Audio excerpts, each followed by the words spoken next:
तो आदाब, नमस्कार, गुड इवनिंग, सत श्री अकाल। एक बार फिर आप तमाम लोगों का स्वागत है क्राइम तक की कहानी के इस एपिसोड में। उम्मीद है पूरी क्राइम तक की फैमिली अच्छी होगी। आज मैं नोट भी करके लाया हूँ आप लोगों के ईमेल, कुछ सुझाव, कुछ शिकायतें और कुछ सिफारिशें। सैटरडे, आज कहानी रिकॉर्डेड है तो सीधे कहानी पर आते हैं। बहुत सारे लोगों ने आप में से फरमाइश की थी, काफ़ी वक्त से भी, बल्कि कुछ तो मैंने मेल देखे पुराने, तो 8, 9, 10 महीने पहले भी इस कहानी को लेकर सिफारिश की गई थी। अपने देश में ऐसी बहुत सारी कहानियां हैं, ऐसे बहुत सारे स्कैंडल हैं जिनके आप जब पन्ने पलटते हैं तो कई बार सोचने पे मजबूर हो जाते हैं कि क्या वाकई कानून इतना अंधा है, या ऐसी चीज़ें हो सकती हैं, या फिर पॉलिटिशियन, पुलिस, सीबीआई, ये सब है क्या, ये अपने हिसाब से इसका यूज़ करते हैं, फ़ायदा उठाते हैं। लोकल पुलिस पे कई बार उंगलियां उठती हैं कि नेताओं के दबाव में काम करती है, और जब ज़्यादा उंगलियां उठती हैं तो फिर कई बार मामला लोकल पुलिस, स्टेट पुलिस से लेकर सीबीआई को सौंप दिया जाता है। पर सीबीआई भी दूध की धुली नहीं है, सीबीआई पे भी उंगलियां उठती हैं कि वो नेताओं के और अपने मंत्रियों के इशारे पे काम करती है। आज की जो कहानी है, करीब 37 साल, 37 ईयर्स हो गए इस कहानी को, लेकिन आज भी इस कहानी की हकीकत क्या है, इस कहानी में कौन कौन से जो कैरेक्टर हैं जो गुनहगार थे, उसका सच कभी सामने नहीं आया। और बड़ा आसान था इस सच को सामने लाना। कुछ नाम आ चुके थे, लेकिन कहते हैं कि इस पे एक एमएलए का कोट है। उस एमएलए का ये कहना था कि अगर स्कैंडल को उस वक्त न दबाया जाता तो शायद बिहार में सरकार चलाना मुश्किल हो जाता और लोकतंत्र की हिफाजत भी ज़रूरी थी। अब आप ऐसे कोट सोचिए। कोई ऐसी दूसरी मिसाल नहीं मिलती इस देश के इतिहास में जहाँ पे किसी एक कत्ल के मामले को दबाने और छुपाने के लिए 44 एमएलए, 44 एमएलए और 2 मंत्री, मिनिस्टर, चीफ मिनिस्टर के पास जाएं और कहें कि इस मामले को दबाइए, इस मामले को आप लोकल पुलिस और एसएसपी जो अभी जांच कर रहा है उससे लीजिए और इसको सीबीआई को दीजिए। अगर आप ऐसा नहीं करेंगे तो आपकी सरकार गिरा देंगे और आप मुख्यमंत्री भी नहीं रहेंगे। और मुख्यमंत्री इतना मजबूर कि उनके आगे वो झुकता है और मामले की जांच सीबीआई को दी जाती है। सीबीआई भी इतनी महान कि उस वक्त जो उसने जांच की और जो आखिरी रिपोर्ट लगाई, उसे एक कानून या क्राइम की जिसको थोड़ी सी भी समझ है, वो सिवाय हंसने के और कुछ नहीं कर सकता। बट ये सारी चीज़ें आगे, आप में से बहुत सारे लोग जानते होंगे एक नाम, जिस नाम को लेके हमेशा बातें होती हैं, बॉबी स्कैंडल, बॉबी कांड। तो आज की कहानी बिहार के बॉबी कांड की है। हालांकि इस नाम के साथ एक दूसरा वाकया जुड़ा हुआ है। ये इंसिडेंट 83 का है, लेकिन इससे करीब 10 साल पहले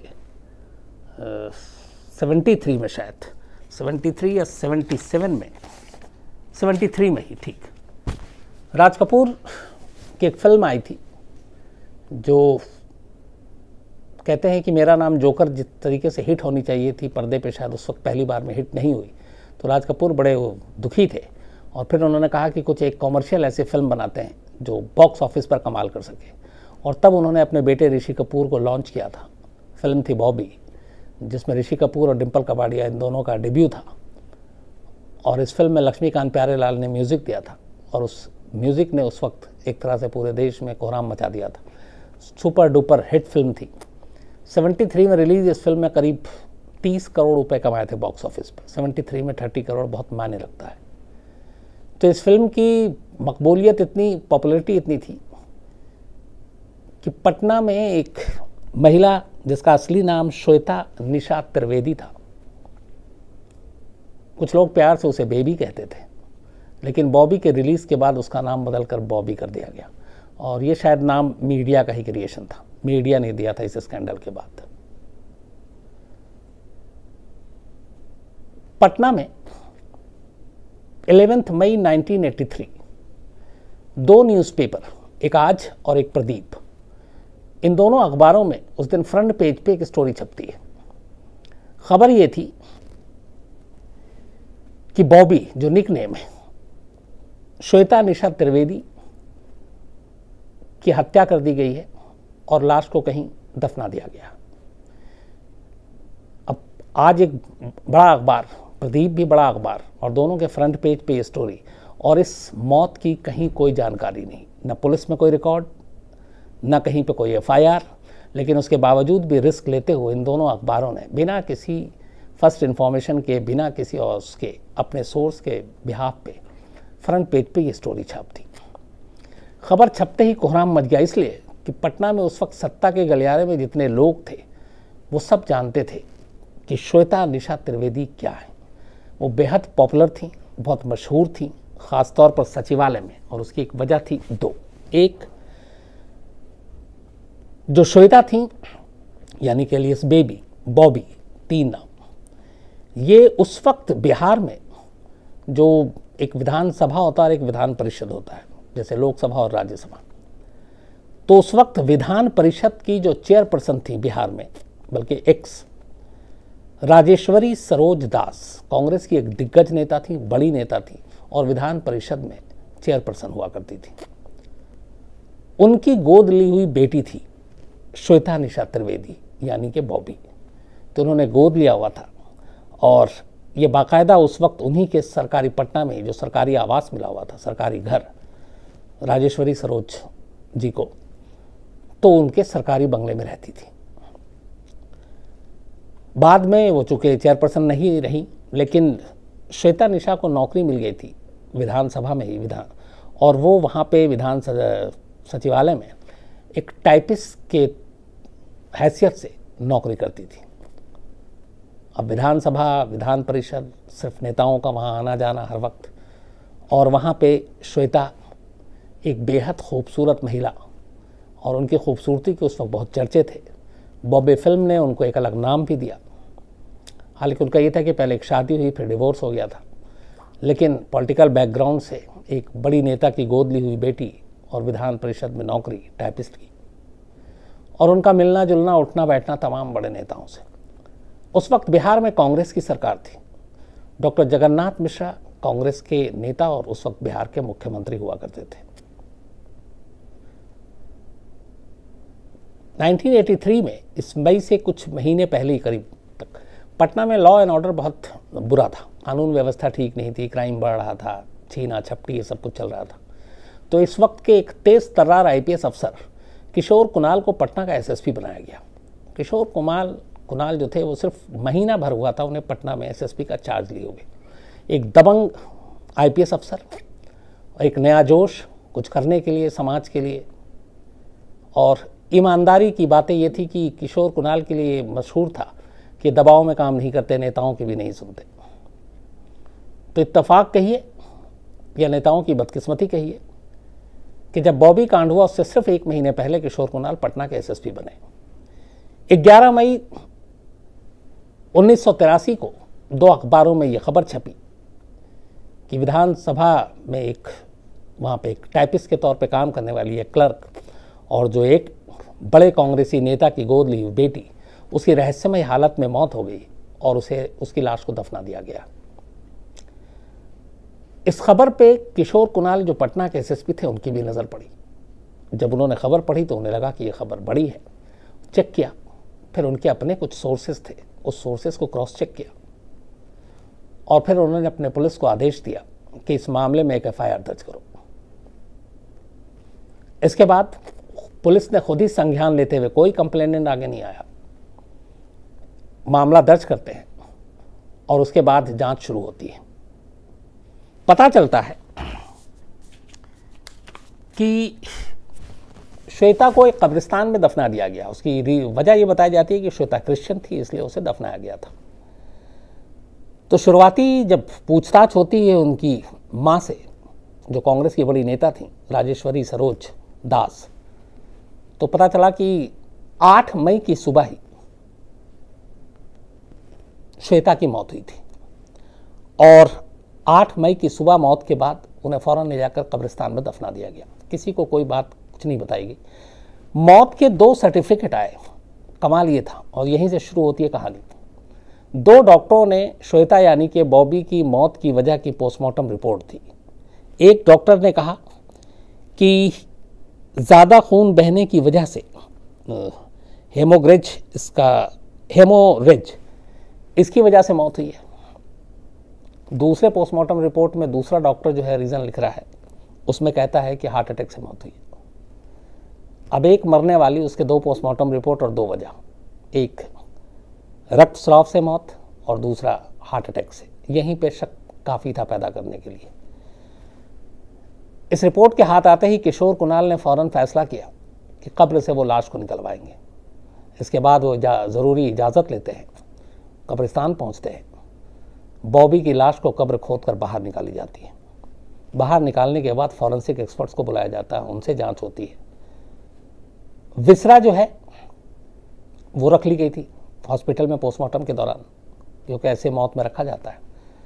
उस विसरा की रिपोर्ट आई तो पता चला कि असल में मौत की वजह न हार्ट अटैक है और न ज़्यादा खून बहने से कुछ हुआ है, बल्कि मौत की जो वजह है असली वो है पॉइज़न।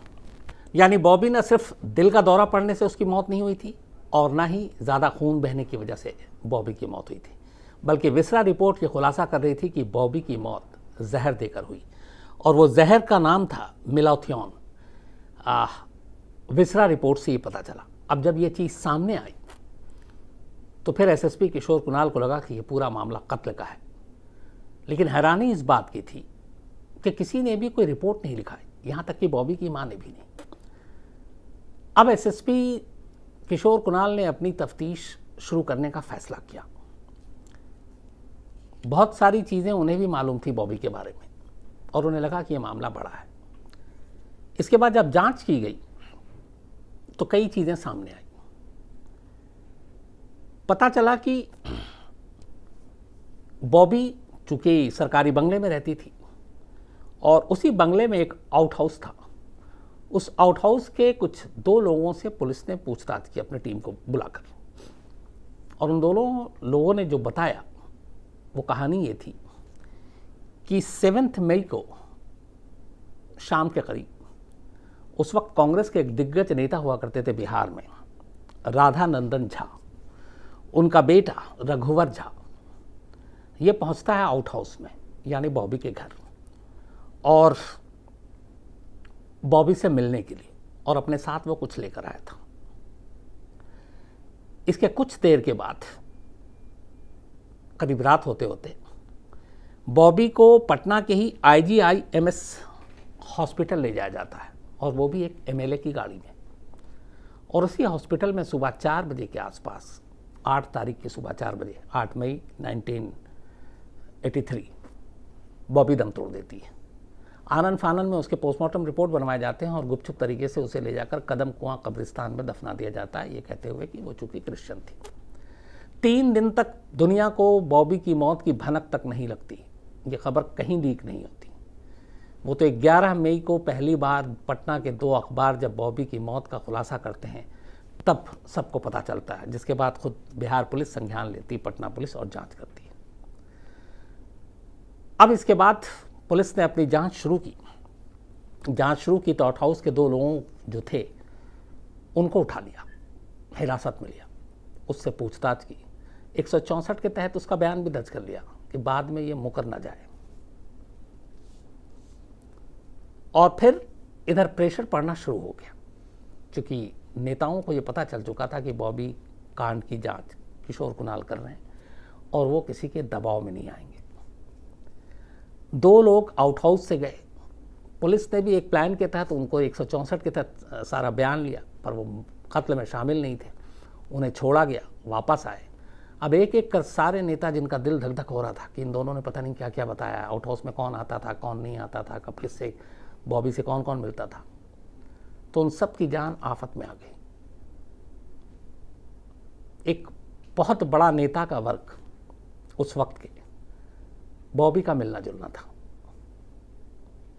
अब जब हर एक को लगा कि एक तो कत्ल की जांच हो रही है, उसके बाद बॉबी के साथ रिश्तों को लेकर अब जांच हो रही है, तो सारे नेताओं में एक बेचैनी सी फैल गई। किशोर कुणाल के बारे में उन सबको भी पता था, तो प्रेशर पहले डाला गया।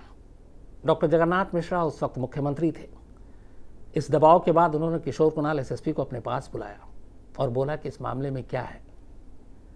एक जगह इंटरव्यू में किशोर कुणाल ने खुद कोट किया है, उन्होंने कहा कि उन्होंने चीफ मिनिस्टर से ये कहा कि आपका चरित्र अभी तक साफ है, इस केस में आपके चरित्र पर कोई दाग नहीं है, लेकिन ये केस नहीं, एक शोला है, एक आग है, अगर आप इसमें हाथ डालेंगे तो आप जल जाएंगे। किशोर कुणाल का कहना है कि सुनने के बाद मुख्यमंत्री ने उनसे कुछ नहीं कहा, उन्होंने कहा ठीक है जाइए आप अपना काम कीजिए, और किशोर कुणाल वहाँ से लौट गए और जांच में लग गए। 2 लोगों की गवाही आउट हाउस और बाकी लोगों के बारे में नाम खुलासा हो गया। पटना पुलिस उन लोगों की गिरफ्तारी की तैयारी कर रही थी और एक बहुत बड़ा स्कैंडल अब सामने आने वाला था। लेकिन इससे पहले कि ये सब कुछ हो पाता, जब नेताओं को लगा कि अब ये सारा भांडा फूट सकता है, मीडिया में नाम आएगा, तो इसी दौरान 44 एमएलए, 44 एमएलए कांग्रेस सरकार के उस वक्त के और 2 minister chief minister Jagannath Mishra के पास पहुंचते हैं और कहते हैं कि अगर ये मामले की जांच इसी तरह होती रही तो आपकी सरकार गिरा देंगे और हम लोग ही आपके खिलाफ हो जाएंगे, इसलिए इस मामले की जांच अब सीबीआई को सौंप दीजिए। मुख्यमंत्री डॉक्टर जगन्नाथ मिश्रा दबाव में आ गए। कहते हैं कि उस वक्त प्राइम मिनिस्टर इंदिरा गांधी जो थी, उन्हें भी इस स्कैंडल के बारे में जानकारी थी और स्टेट में अब सरकार भी बचाने की बात थी क्योंकि बगावत हो गई थी। तो मजबूरी में 25 मई 1983 यानी 11 मार्च को ये खबर छपी, 11 मई को, 7 मई को हॉस्पिटल ले जाया गया, 8 मई को बॉबी की मौत हुई, 3 दिन बाद 11 मई को खबर हुई और 14 दिन के बाद 25 मई 1983 को ये केस सीबीआई को सौंप दिया गया।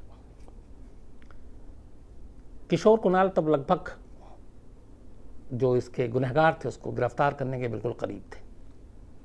44 एमएलए और 2 मिनिस्टर ये वो थे जो मुख्यमंत्री के पास गए थे, पर कह रहे हैं कि उस वक्त जो सारे लोग थे जिसको कवर किया, उनका कहना है कि पीछे से करीब 60 लोगों का और प्रेशर था। तो ऐसे 100 नेता थे जो नहीं चाहते थे कि बॉबी की मौत का सच कभी सामने आए। इसको लेके बहुत सारी बातें हुई कि इतने बड़े तादाद में लोग बॉबी को जानते थे, बॉबी के इर्द गिर्द थे और एक बहुत बड़ा स्कैंडल था। कहते हैं कि अगर ये सामने आ जाता तो बिहार में खैर कांग्रेस की सरकार भी नहीं होती और उसके बाद वहाँ जो हश्र होता वो और भी अजीब चीज़ था। लेकिन एक चीज़ जिसने सबको हैरान किया, उस वक्त बिहार में बेशक सरकार कांग्रेस की थी, विपक्ष के नेता थे कर्पूरी ठाकुर। उन्होंने बाकायदा जब ये जांच चल रही थी पटना पुलिस के जरिए तो एक प्रेस कॉन्फ्रेंस की और प्रेस कॉन्फ्रेंस में उन्होंने उल्टा पटना पुलिस के जांच के तरीक़ों को लेकर ही सवाल खड़े कर दिए। आमतौर पे देखा यह जाता है कि जो पावर में होता है और विपक्ष, वो दोनों एक दूसरे के खिलाफ बात करते हैं। यहाँ पे इस इशू को अपोजिशन को उठाना चाहिए था बॉबी के, और ये कहना चाहिए था कि कौन कांग्रेस के वो नेता हैं जो इस जांच को नहीं चाहते हैं कि जारी रहे और सच ना आए। लेकिन उल्टा विपक्ष के लोग भी सरकार के साथ हो गए थे और कर्पूरी ठाकुर ने उस वक्त पुलिस के ही रवैये पे सवाल उठा दिया था। तो कुल मिला के एक बहुत बड़ा ये जाल था जिसका हश्र ये हुआ कि इसके बाद ये मामला सीबीआई को चला गया। अब यहां से खेल सीबीआई का शुरू होता है। सेंटर में भी कांग्रेस की सरकार, इंदिरा गांधी प्राइम मिनिस्टर थी, उन्हें इस पूरे स्कैंडल के बारे में जानकारी थी। सीबीआई, ऐसे बहुत सारे केस हैं जिसको लेकर सीबीआई पे ऊपर उंगलियां उठती हैं, लेकिन अगर जो वर्स्ट केस कहें इन्वेस्टिगेशन अगर हिंदुस्तान में सीबीआई के, जिसके ऊपर लोग हंसते हैं, शायद उसमें से ये एक टॉप 5 में एक केस जरूर आएगा। इसकी वजह है, जब सीबीआई ने इस मामले को लिया तो शुरुआत में जो कुछ ईमानदार अफसर थे सीबीआई के, उन्होंने पटना पुलिस से कांटेक्ट किया किशोर कुणाल, और उन्होंने जो इन्वेस्टिगेशन किया उन्होंने कहा भी कि आपने अच्छा इन्वेस्टिगेशन किया, जिस तरीके से कब्र से लाश निकाली, फॉरेंसिक एविडेंस और बाकी सब कलेक्ट किया, आउट हाउस के लोगों को उठाया, नाम एक एक करके आए। इनके पास नाम आ चुके थे 40-50 नेताओं के। लेकिन फिर लगा कि अब सीबीआई में 1-2 लोग कुछ ऐसा कर रहे हैं, उनको हटा दिया गया। फिर जो करप्ट अफसर थे, अब सीबीआई जो या तो केसेस को ठीक ठाक बस्ते में डाल देते हैं, उनको सौंप दिया गया। रिकॉर्ड पे है ये कि ऐसे अफसरों जिनको ये बता के कहा गया था कि इस केस में आपको कुछ करना नहीं है, कोई मेहनत नहीं करनी है, दिल्ली में बैठकर उन्होंने एक कहानी बनाई। सीबीआई की कोई भी टीम पटना इस मामले की जांच करने के लिए नहीं गई। सीबीआई का कोई भी आईओ, इन्वेस्टिगेटिंग जो अफसर है, वो मौका वारदात पर नहीं गया, ना उस हॉस्पिटल में गया, ना उस आउट हाउस पे गया, ना उस कब्रिस्तान में गया जहाँ से लाश निकाली गई, न विटनेस से मिला, न क्रॉस चेक किया। दिल्ली में बैठ के एक कहानी बनाई गई। और कहानी क्या बनी कि बॉबी का कत्ल नहीं हुआ है, बल्कि बॉबी ने खुदकुशी की। अब खुदकुशी में भी यहाँ पे भी उस वक्त ऐसी बचकानी जो दलील दी, जिसको लेके आज अगर ये होता तो शायद इस केस के धज्जियाँ उड़ जाती। पहली ये थी कि बॉबी ने जो खुदकुशी की तो कैसे की, तो मेलाथियोन नाम के एक उसने कीटनाशक दवा पी ली थी, ये कहा गया। और उसी में फिर दूसरी तरफ ये भी कहा जा रहा है कि उसने सेंसिबल नाम की एक टैबलेट खा ली थी। अब सेंसिबल टैबलेट जो है वो कब्जियत के लिए होती है, तो अब एक सवाल उठा कि क्या सेंसिबल टैबलेट खाने से आदमी की मौत हो सकती है? नहीं हो सकती। लेकिन सीबीआई ने अपने केस में ये दलील दी कि बॉबी किसी एक लड़के से प्यार करती थी। एक सुसाइड नोट भी बनाया गया जो पूरे केस में कभी पुलिस के इन्वेस्टिगेशन में सामने नहीं आया, और सीबीआई उसको लेकर आती है। तो कहानी ये थी कि बॉबी एक लड़के से प्यार करती थी, वो उससे शादी करना चाहती थी, लड़के ने शादी करने से मना कर दिया, और इसी गम में बॉबी ने सुसाइड कर लिया, और उसने सेंसिबल नाम की टैबलेट या फिर मेलाथियन नाम की कीटनाशक दवा पी ली। ये कहकर सीबीआई ने क्लोजर रिपोर्ट कोर्ट में दाखिल कर दी। अब कमाल कोर्ट का भी देखिए, कोर्ट ने सीबीआई की उस क्लोजर रिपोर्ट को एक्सेप्ट कर लिया, कोई सवाल नहीं किया, और ये मान लिया कि हाँ, इसमें कोई क्राइम इन्वॉल्व नहीं है, बॉबी ने सुसाइड ही किया है, इसलिए बाकी इसकी किसी जांच की ज़रूरत नहीं है। और सीबीआई की उस क्लोजर रिपोर्ट को मानते हुए अदालत ने इस केस को हमेशा के लिए बंद कर दिया। इसी सीबीआई ने आरुषि केस में भी क्लोजर रिपोर्ट दाखिल की थी कि हमारे पास कोई प्रूफ नहीं है, कोई सबूत नहीं है कि आरुषि को कैसे मारा, किसने मारा। लेकिन गाजियाबाद की स्पेशल सीबीआई कोर्ट ने उसी क्लोजर रिपोर्ट को चार्जशीट में कन्वर्ट कर दिया था और कहा कि आपकी ये क्लोजर रिपोर्ट चार्जशीट है, और जिस पर मुकदमा चला डॉक्टर आरुषि तलवार और आरुषि तलवार के जो माँ बाप हैं, उन दोनों को उम्र कैद की सज़ा हुई। हालांकि बाद में फिर इलाहाबाद हाईकोर्ट ने दोनों को बरी कर दिया। लेकिन यहाँ पे ये हुआ, और उस ज़माने में सीबीआई के इस क्लोजर रिपोर्ट पे अदालत तक ने मुहर लगा दी। इसका मतलब है कि नीचे से लेकर ऊपर तक इस पूरे केस में जो हुआ, वैसा केस का हश्र शायद बहुत कम होता है। और यही वजह कि आज 37 ईयर हो गए, करीब 83 से आज हम 37 साल बाद भी बॉबी का सच कभी सामने नहीं आया। ये बिहार के सबसे बड़े स्कैंडल में से, बल्कि इसको सेक्स स्कैंडल भी कह सकते हैं, एक था। न मालूम कितने दर्जन नेता इसमें नपते, लेकिन ऐसा हुआ नहीं। लेकिन उसकी आंच फिर भी गिरी, वैसे कि इस कांड के 3 महीने के बाद जब मामला सीबीआई को सौंपा गया, ये मई में हुआ था 1983 में। 14 अगस्त 1983 को डॉक्टर जगन्नाथ मिश्रा को अपनी मुख्यमंत्री की कुर्सी गंवानी पड़ी, और उन्हें कांग्रेस आला कमान ने हटा दिया, और उनकी जगह चंद्रशेखर सिंह को बिहार का मुख्यमंत्री बनाया गया था। उस वक्त किशोर कुणाल को भी उनके पद से हटाने के लिए बड़ी कोशिश की नेताओं ने, लेकिन पब्लिक का पूरा सेंटिमेंट किशोर कुणाल के साथ था। मीडिया में जिस तरीके से खबर आ रही थी, विधानसभा में पूछताछ, पूर्व विधान परिषद की चेयरपर्सन से पूछताछ, हर खबर रिपोर्ट हो रही थी। तब टीवी नहीं था, न्यूज़ चैनल नहीं थे, सिर्फ अखबार था, प्रिंट था, मजबूत था, तो लोगों की भी बड़ी इसमें इंटरेस्ट थी। तो उसकी वजह से एक लगा था कि एक ऐसा शख्स है जो इस केस को खोलना चाहता है, सुलझाना चाहता है। तो सरकार को भी लगा कि इस वक्त किशोर कुणाल पे हाथ डालना मतलब गलत हो जाएगा, तो किशोर कुणाल एसएसपी बने रहे। हालांकि फिर बाद में उनका तबादला कर दिया गया। कई पोस्ट पे रहे किशोर कुणाल। उसके बाद मेरी कई बार उनसे मुलाकात हुई। कई चैरिटेबल ट्रस्ट चलाते हैं। पटना में एक बहुत खूबसूरत मंदिर है जो उन्हीं का ही बनाया हुआ है, जिसमें सारा उन्होंने बढ़ चढ़ कर हिस्सा लिया, और कैंसर से लेके नेत्रहीन इन सब लोगों की बहुत मदद करते हैं। वीआरएस ले लिया था उन्होंने। शायद मैंने कहीं सुना था कि वो इस बॉबी स्कैंडल पे अपनी कोई किताब भी लिखने वाले थे। मैंने ढूंढा, कहीं मिला नहीं, एक बार चेक करके बताऊंगा। लेकिन आज भी खैर ये बॉबी केस, इसका सच ऐसे ही छुपा हुआ है। लेकिन उस वक्त के राजनीति के जो गलियारे में नेता थे, या उस वक्त के जो जर्नलिस्ट और पत्रकार थे, वो सब कहानी जानते हैं। कहानी किशोर कुणाल जी भी जानते हैं, लेकिन वो असली कहानी कभी सामने नहीं आई।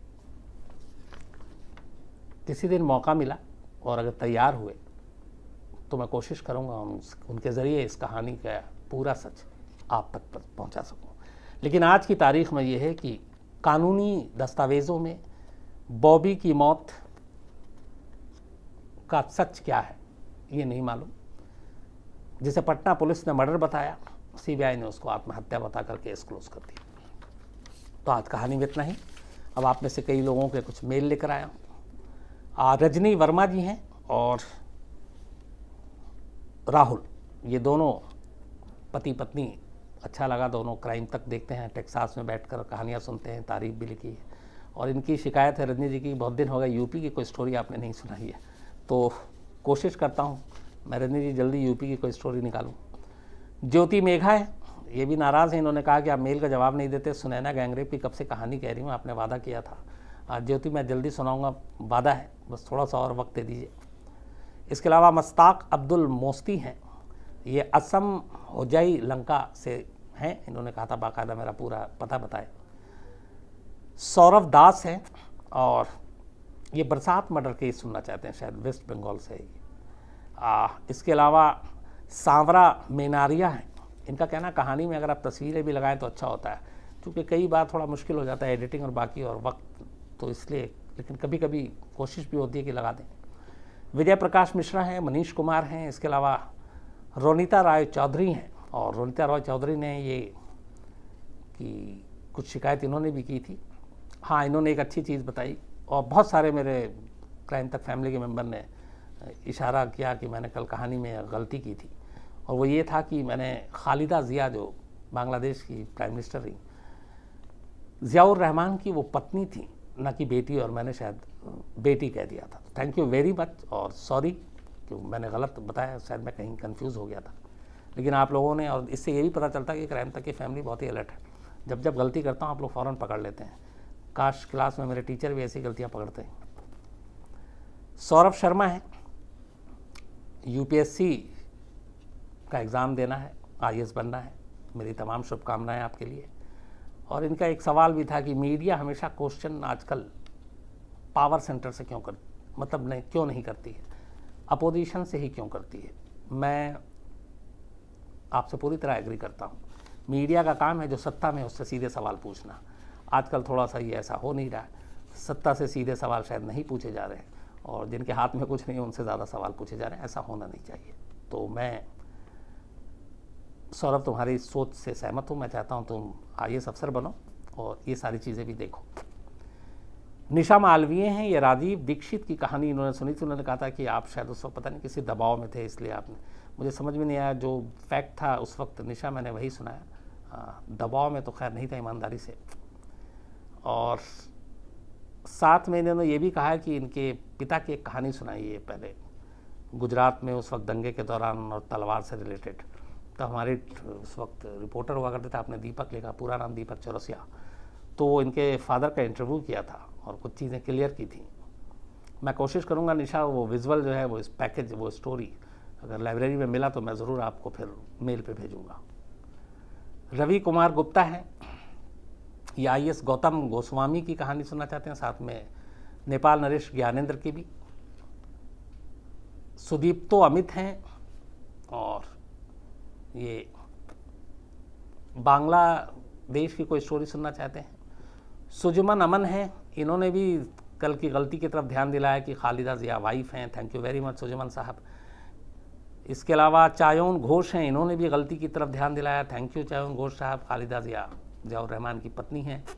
राजीव कुमार शर्मा हैं, इन्होंने उस दिन चोर की जो कहानी सुनाई थी 3 दिन तक बैंक में, इनका कहना था कि आखिरी अभी सुनवाई, नेक्स्ट हियरिंग, ये लोअर कोर्ट में ही मामला चल रहा है और 3 जुलाई को नेक्स्ट हियरिंग है उस चोर वाले SBI बैंक के मामले। तो thank you Rajiv Kumar Sharma ji share करने के लिए ये अपडेट। सविता है बेंगलोर से, मोसाद की कहानी सुनना चाहती हैं। बहुत सारे मोसाद की सुना दी, और भी ढूंढता हूँ। आप लोगों में देखा हूँ मैं मोसाद की, बहुत सारे लोग कहानी सुनना चाहते हैं।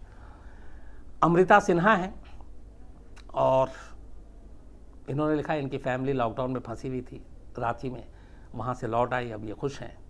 और तो मुझे भी अच्छा लगा अमृता जी, अब कम से कम सब साथ हैं।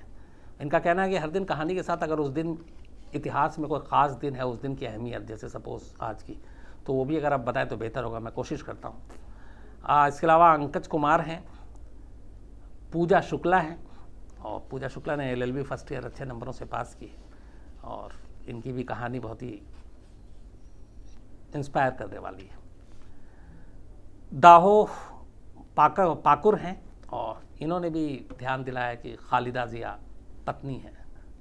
बहुत सारे लोगों ने ध्यान दिलाया है। धर्मेश गबानी हैं और ये गुजरात में है, डायमंड का इनका बिजनेस है, डायमंड उसमें काम करते हैं। 50 लोग एक साथ कहानियाँ सुनते हैं। टाइटेनिक की कहानी सुनना चाहते हैं धर्मेश गबानी जी, जल्दी सुनाता हूँ सरकार। दीपक दुबे हैं और ये रशियन एक फ़्लाइट का कोई इंसिडेंट बता रहे थे कि उसकी कहानी सुनना चाहते हैं, मैं ढूंढता हूँ उसको। प्रतीक जायसवाल हैं, इसके अलावा अभिनव दीक्षित अंकित है। और आज जो हमारी क्राइम तक फैमिली मेंबर जिनका नाम लिख रहा हूँ, पीयूष शर्मा है, इनका हैप्पी बर्थडे, तो पीयूष शर्मा बहुत बहुत जन्मदिन की आपको बधाई। इसके अलावा नितेश सिंह और निधि सिंह, कल छूट गया था, माफ़ी चाहता हूँ। तो नितेश जी और निधि जी, आप दोनों को जन्मदिन की हार्दिक शुभकामनाएं, हमेशा अच्छे रहें। आज इतना ही सर। कल हैरत अंगेज में रवांडा नरसंहार। अच्छा हाँ, सुबह कल हैरत अंगेज, आसिम खड़ा हुआ है यहीं पे, तो 9 बजे उसमें रवांडा के बारे में जो पूरा मस्क्यार था, तो रवांडा की वो कहानी हैरत अंगेज में कल 9 बजे देखिएगा, जैसे बाकी देख रहे, और देखकर बताइएगा, अपनी राय भी दीजिएगा। तो कल सुबह 9 बजे हैरत अंगेज, ये भी दिलचस्प होगा। आज इतना ही, अब आपसे मंडे मुलाकात होगी, तब तक अपना ख्याल रखिए। Thank you very much.